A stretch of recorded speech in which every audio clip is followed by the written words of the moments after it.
मैं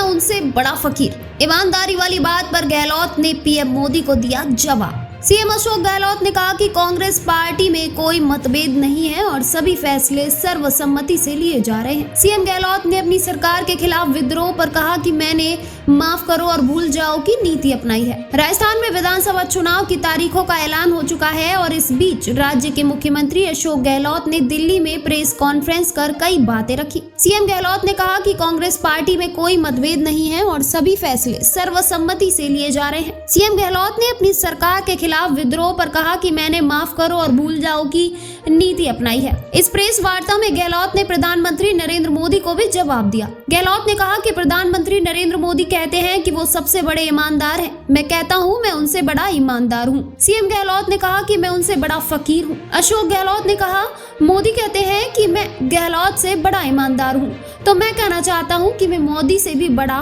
फकीर हूं। जिंदगी में 1 इंच जमीन नहीं खरीदी, सोना नहीं खरीदा, इसलिए मोदी को बड़ा दावा नहीं करना चाहिए। अशोक गहलोत ने यहाँ सचिन पायलट को लेकर कहा कि विपक्ष को यही तकलीफ हो रही है कि उनके बीच झगड़ा क्यों हो रहा है। सीएम गहलोत ने कहा कि मैं उनके सचिन पायलट के फैसले में भागीदार बन रहा हूँ। उन्होंने कहा कि अभी सिर्फ जीत ही क्राइटेरिया है, बाकी सब हम भूल चुके हैं। मैंने एक भी टिकट पर आपत्ति नहीं जताई है। अशोक गहलोत ने कहा कि राज्य में एंटी इनकम्बेंसी के चलते टिकट काटे जाने के सवाल पर गहलोत ने कहा कि सीएम के खिलाफ कोई आरोप नहीं है। प्रदेश में आचार संहिता लागू होने के बाद ईडी की कार्यवाही को लेकर सीएम अशोक गहलोत ने कहा कि यहाँ के सांसद ईडी के कार्यालय में जाकर झूठी शिकायत करते हैं और उनके कहने पर ईडी कार्यवाही के लिए आ जाती है। राजस्थान के मुख्यमंत्री अशोक गहलोत ने कहा कि एक बार एक महिला ने मुझसे कहा था कि भगवान की इच्छा है कि आप चौथी बार मुख्यमंत्री बने। मैंने उनसे कहा था कि मैं मुख्यमंत्री पद छोड़ना चाहता हूँ, लेकिन यह पद मुझे नहीं छोड़ रहा है।